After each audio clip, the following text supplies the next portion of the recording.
Alexandra, I want to start on a personal note. Like many patients, I tried personally anything and everything to improve hair quality. From Minoxidil, Finasteride, I even went down the path of doing nano-fat transfer in my hair.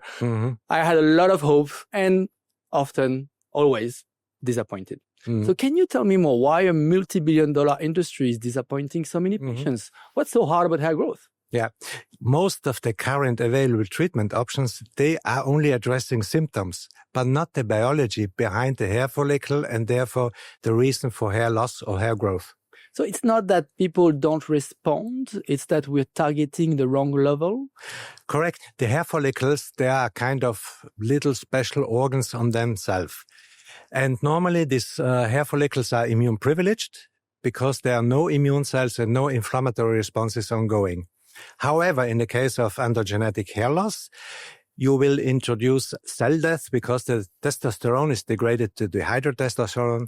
This is toxic for the hair follicle cells, and this will induce an inflammation. And if this inflammation is not solved, and current treatment options are not able to do so, this will destroy the hair follicle in the long run. So it's very intriguing because your molecule is not coming from the hair loss world. So in simple terms, can you tell us what's happening when you apply this protein on the follicle? So you're right. We are coming from the immune field. We have been working with this molecule for over 25 years in the field of autoimmunity and transplantation. And a couple of years, we just really by chance found out this molecule also activates hair follicles and thereby induces new hair growth. And if you apply it topically, first of all, it induces the immune balance again.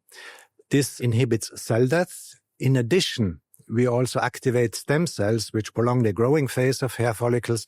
And finally, we upregulate keratins, which are the building blocks of hair.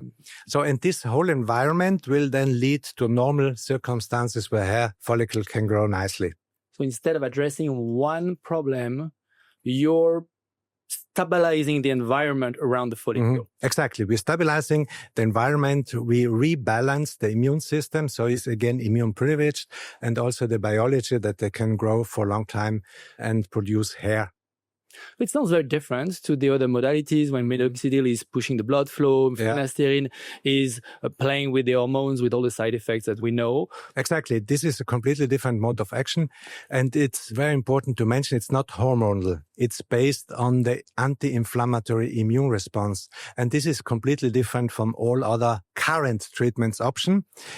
And in addition, this inflammatory response is the basis for many of these different types of hair loss. And so we may have really a new molecule, which may be a game changer for all people suffering of hair loss, hopefully. So that would explain maybe why so many people get unsatisfactory results with the old modalities. But can you teach me more why there is so inconsistent response to hair growth products? Yeah, exactly. Because these hair loss treatments, which have been on the market since over 20 years now, they do not address the inflammation.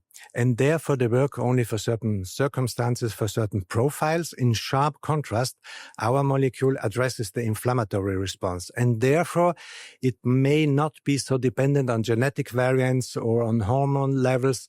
And this could introduce a long-lasting effect on hair growth and potentially for many different types of hair growth. So you decided to launch first a skincare cosmetic innovation. Why? Because first of all, we reach the market much, much faster. Makes sense. Because it's different. Secondly, if we do all these cosmetic studies, we gain biological data, real-world data, so to speak, while still maintaining the high safety profile. What about long-term? Long-term, very interesting. We have a kind of a platform, and therefore we see great potential in the therapeutic dermatology. We will develop this step by step, and the first clinical trial is expected to start in Q1 of 27. So hair loss is not only about aesthetics, it's impacting confidence, mental health, right? Yeah, correct. And we have been approached by many people suffering from hair loss, explaining not just the aesthetic problem, but even more the problems on a psychological level. And therefore, if you really want to have new successful treatment options, they must address this emotional burden, and therefore treatment, they must be effective and biologically meaningful. So if people should remember one thing about your innovation, what would it be? Yeah. We are convinced that this molecule will change the thinking about hair loss, hair growth, hair regrowth.